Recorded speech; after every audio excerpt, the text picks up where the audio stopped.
कर देता थोड़ी देर बाद। ये भी बात सही है। बस सर, आपसे बात करके मुझे बहुत बहुत मज़ा आता है।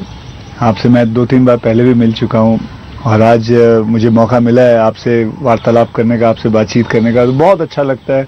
As a human being, not as a prime minister, as a human being, you are a lovely person, you are a person जिसने ज़िंदगी में सब कुछ देखा है, झेला है, पाया है और खोया भी है, और सैक्रिफाइस आपकी ज़िंदगी के, ये मेरा एनालिसिस है जो मैं आपसे अभी बात करके मेरा एनालिसिस है कि आपके ज़िंदगी के आपने बहुत सैक्रिफाइसेस भी किए हैं। So we are glad, I am glad that मुझे ये मौका मिला है आपसे बातचीत करने का। क्या आप मंथली आपकी जो सैलरी में से कुछ आप अपनी माता जी को भेजते हैं? ऐसा है कि हमारी माता जी खुद मुझे देती है आज भी। अच्छा, वो भेजती हैं? आज देती है। लेकिन जब भी मिले जाऊंगा तो ₹1.25 वो पक्का मेरे हाथ में देती है आज भी। अच्छा।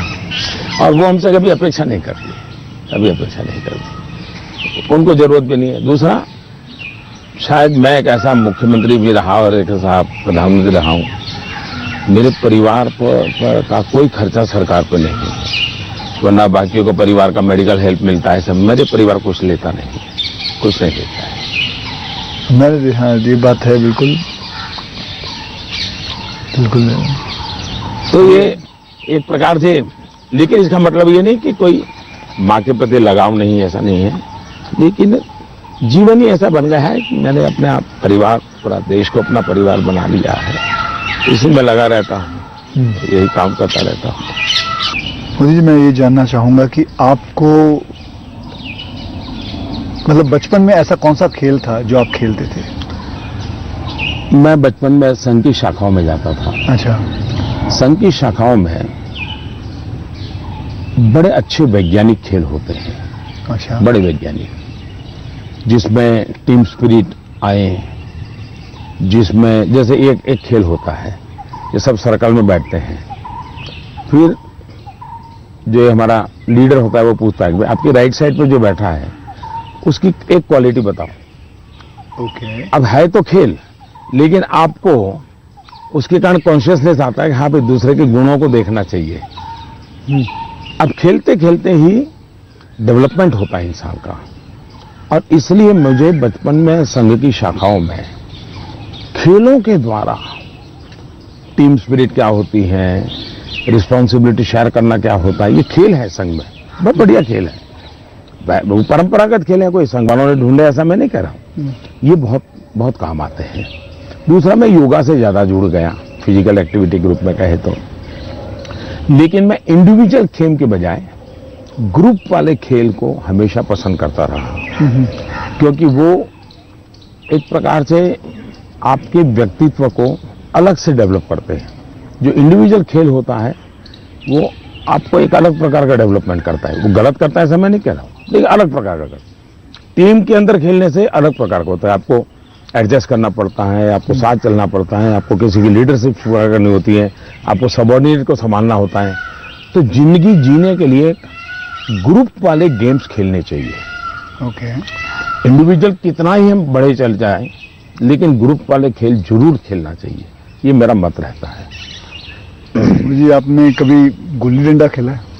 बिल्कुल खेलता था, गुल्ली डंडा खेलते? हाँ, हमारे यहाँ गांव में खेलते थे, फिर कंचे खेलते थे? हाँ, लेकिन ज्यादातर मैं तैरने के लिए चला जाता था, मुझे पानी पसंद था। अच्छा। तो तैरने के लिए चला जाता था। 2 कारण थे, एक तो मेरे परिवार के सारे कपड़े मैं धोता था, परिवार के सभी सदस्यों के। अच्छा।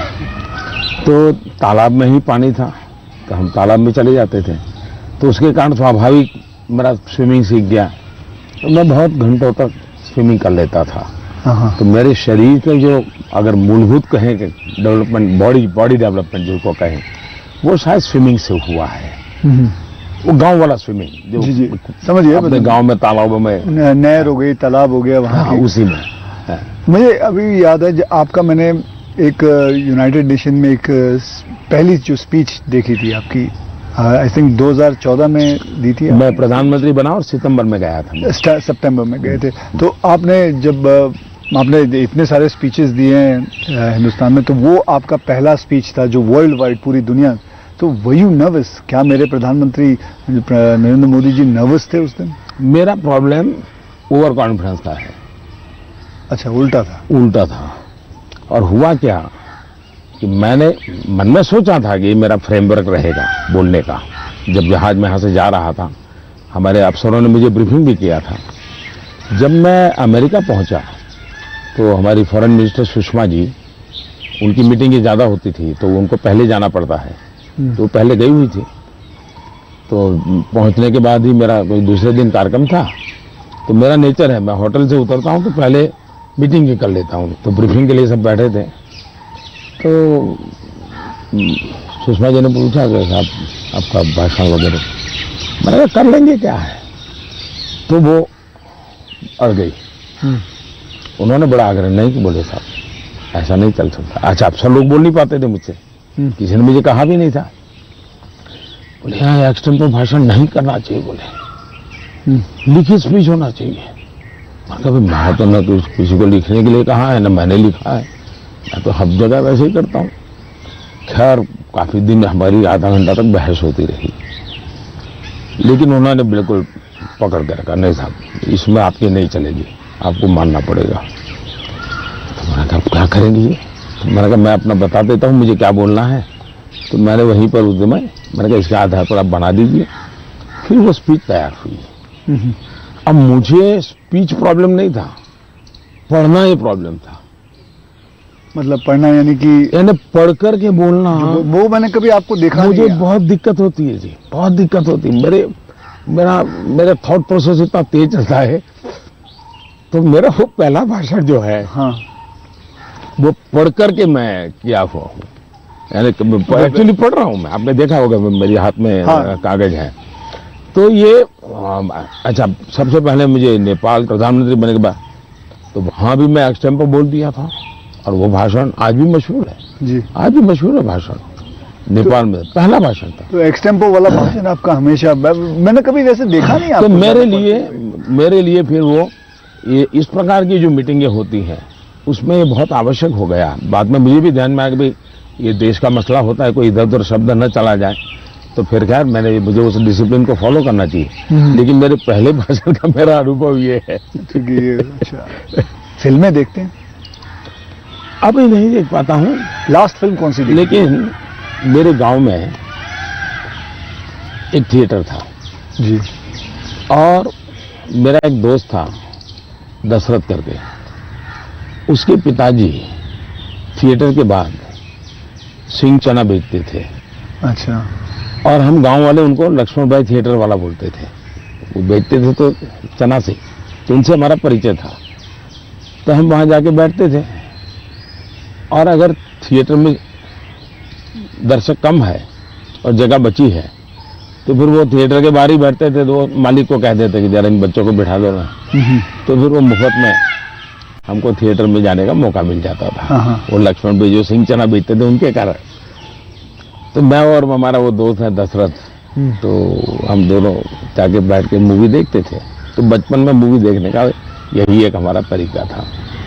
बाद में तो जिंदगी ऐसी बन गई तो कोई मौका नहीं मिलता। लेकिन शायद एक अमिताभ बच्चन जी आए थे जब मैं सीएम था। अच्छा, तो उनका बड़ा आग्रह था एक पा फिल्म शायद जी बिल्कुल, तो देखने के लिए उनके साथ में चला गया था। एक बार अनुपम जी खैर आए थे, उन्होंने टूरिज्म को लेकर के एक फिल्म बनाई थी। सीएम था, टूरिज्म को लेकर के एक फिल्म बनाई थी, वेडनेसडे शायद। हाँ, वेडनेसडे। हाँ, तो वो मैं उनके साथ देखने चला गया था। तो ऐसा कुछ हुआ है, लेकिन वो भी ज्यादा पीएम बन के बिल्कुल नहीं, तो वक्त भी नहीं मिलता। बिल्कुल नहीं कर पाया। अब आपने बिल्कुल नहीं कर पाया। कि मैंने एक फिल्म बनाई थी, आपको मैंने हल्का सा कुछ बताया भी था पहले कि टॉयलेट एक प्रेम कथा फिल्म बनाई थी। और मैं खुद देख नहीं पाया, लेकिन मैंने लोगों को बहुत कहा हाँ वो कि देखो भाई सामाजिक जीवन पर कैसे फिल्में चल सकती है और बन सकती हैं। हाँ, वो कमर्शियल हिसाब से मैंने पूरे बनाए थे, बल्कि गाने वाने वगैरह ये माँ पिता सब कुछ उसमें रखा हुआ था। और नहीं, मैसेजिंग, सोशल मैसेजिंग था, वो अच्छा था। हाँ, तो लेकिन खैर वो तो मैंने रियल लाइफ में किया था। लेकिन आपने रियल लाइफ में करीबन 9 करोड़ से भी ज्यादा टॉयलेट्स बनाए हैं।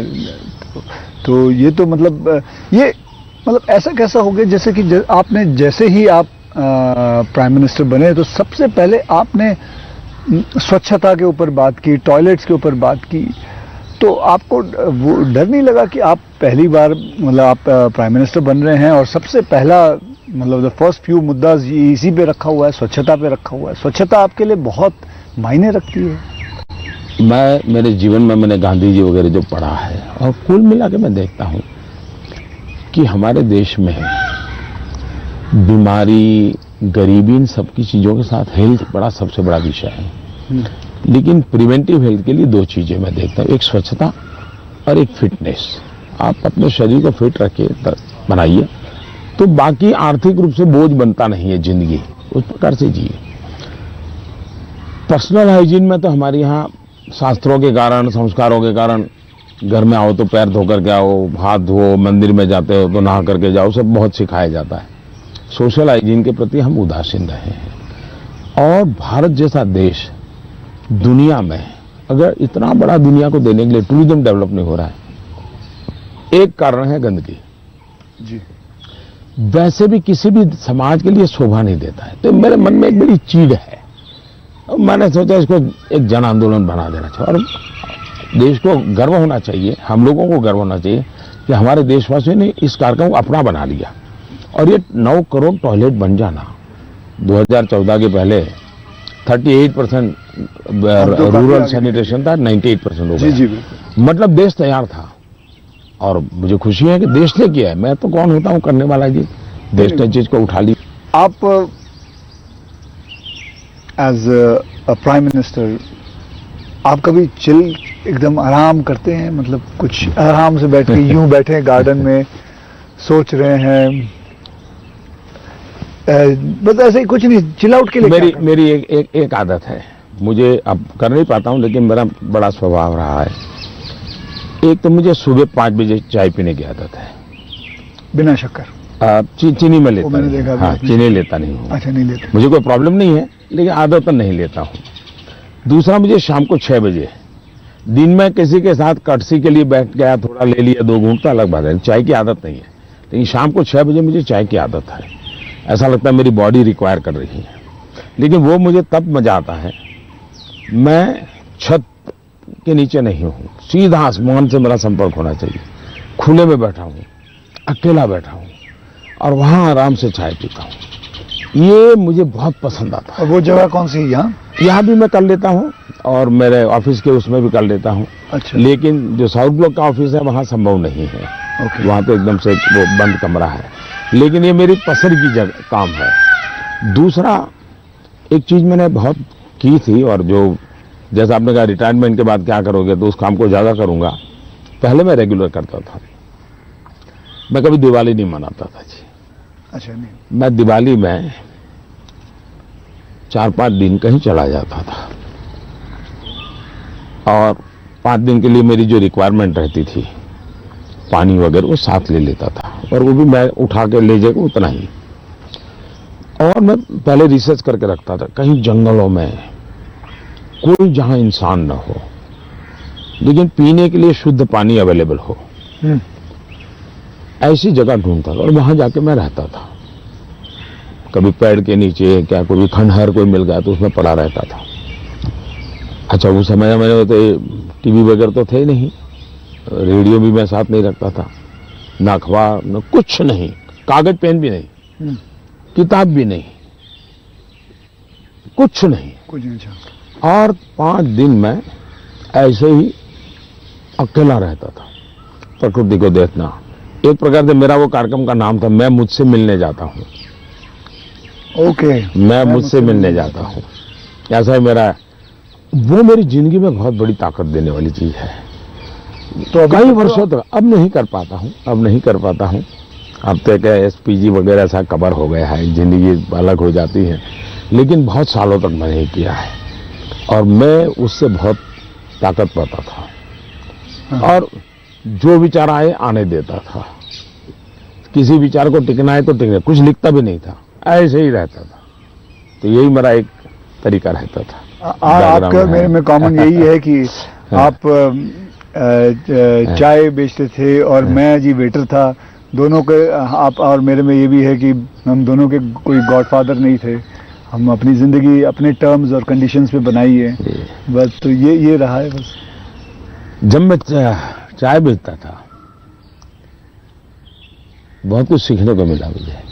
बहुत लोगों से मिलने का मौका मिलता था, हर एक के स्वभाव को समझता था। बिना कारण जो चाय पीने वाला है गुस्सा करता था, डांट देता था, तो इन चीजों को सीखने में बहुत काम आया। लेकिन एक चीज मैंने बहुत मजेदार है मेरी जिंदगी की, मैं जब लोगों से हिंदी में बात करता हूँ तो बहुत सरप्राइज करते। मुझे हमारे सिकंदर बख्श साहब थे बीजेपी के लीडर जी, वो मुझे हमेशा कह रहे हैं, यार मोदी तू इतनी बढ़िया हिंदी कैसे बोल लेता है, तू तो बोले गुज्जू है। ये तेरा मुरारजी, वो दोस्ताना है तो बहुत बढ़िया आयु के थे, बोले तेरा मुरारजी इतने साल तक यहाँ रहा लेकिन उसको हिंदी बोलना नहीं आता है, ऐसा मुझे।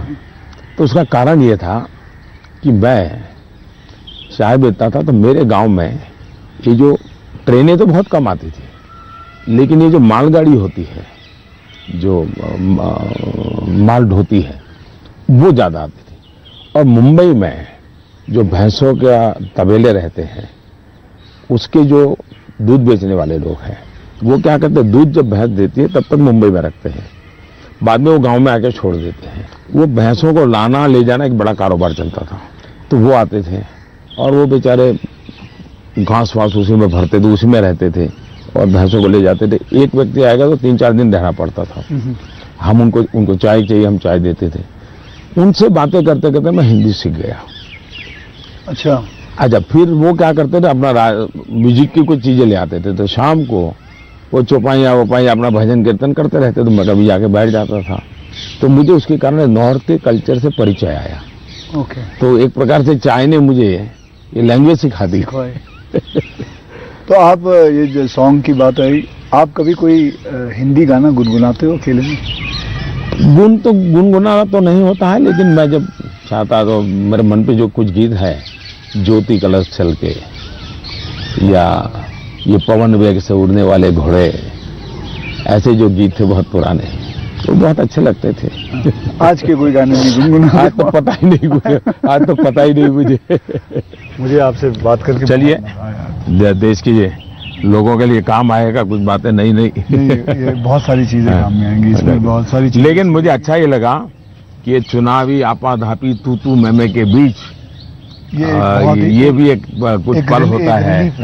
तो जो आप पूछते हैं ना कैसे रिलैक्स होते हो, ये भी तरीका है रिलैक्स होने का। बहुत रिलीफ रहेगा। तो प्रधानमंत्री